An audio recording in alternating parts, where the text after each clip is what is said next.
Kelemahannya di jalan, kalau jalan berapa sih 100 meter aja udah lelah, tapi ini rasanya agak ringan lah, udah nggak begitu pusing banget.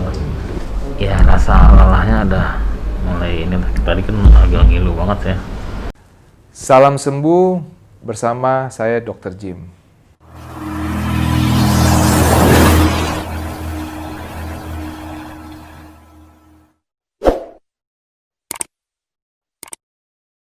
Ya, tadi kita juga mendapat pasien dengan nama Pak Unip ya. Beliau menderita, pengakuannya menderita pasca stroke hampir 3 kali. Dan itu terkena di sebelah kiri semua, tangan dan kaki kiri, karena terjadi sumbatan di otak kanan. Kenapa itu sampai terjadi? Tadi saya mendalami, menginvestigasi kenapa ini sampai 3 kali terjadi dalam waktu kurun yang maksudnya setahun, 2 tahun terjadi. Ternyata tadi Pak Unip itu menderita darah kental. Nah, itu penyebab triggernya. Darah kental ini akan menyebabkan terjadinya sumbatan. Karena darah yang mengental itu akan menggumpal, menutup pembuluh darah yang ke otak, sehingga suplai oksigen, suplai makanan berkurang.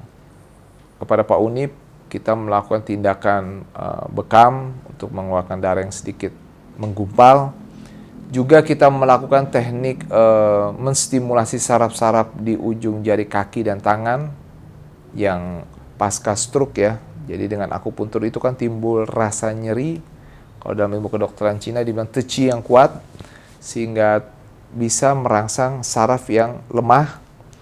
Dan terakhir kita melakukan terapi EHT, elektromagnetic heater terapi. Jadi melakukan terapi pemanasan dengan elektrik.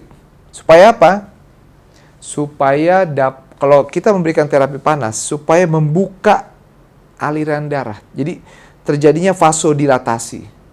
Dengan terbukanya aliran darah atau terjadinya vasodilatasi, otomatis akan membuka semua sumbatan, akan melepaskan semua sumbatan-sumbatan.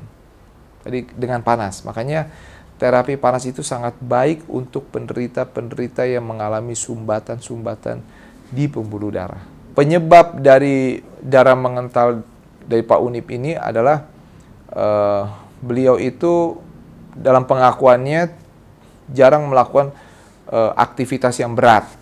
Karena beliau adalah maintenance, jadi kebanyakan istirahat, tidur. Kalau ada suatu gangguan, dia baru melakukan aktivitas. Makanya, kalau seseorang itu tidak melakukan aktivitas yang banyak dalam 1x24 jam, itu akan terjadi trombosis. Trombosis itu seperti pengentalan. Nah, tadi saya lihat seperti itu. Jadi makanya saya anjurkan ke Pak Unip harus mulai olahraga, berjemur, dan lain-lain. Dan juga minum air putih, karena darah yang mengental bisa juga disebabkan akibat oleh kekurangan dari asupan air. Karena air juga itu yang akan membuat darah itu menjadi lebih encer. Jadi itu sudah saya sarankan, dan saya memberikan obat ke Pak Unip itu seperti obat Cina Dansen ya, supaya untuk memperbaiki sirkulasi darah kalau ada sumbatan. Dan juga saya memberikan kunyit ya, kunyit. Kunyit itu kalau di luar negeri itu kita bilang turmeric ya, luar negeri ya. Dan itu bagus untuk mengencerkan darah. Makanya di luar negeri mereka bilang kunyit itu adalah blood thinner. Blood thinner. Blood thinner itu pengencer darah. Thinner itu pengencer ya. Kalau blood thinner adalah pengencer darah. Jadi saya kasih 2 herbal itu supaya untuk memperbaiki sirkulasi darah dari Pak Unip. Karena kata kuncinya Pak Unip menderita itu karena sirkulasi darah yang memburuk karena kekentalan darah. Ya.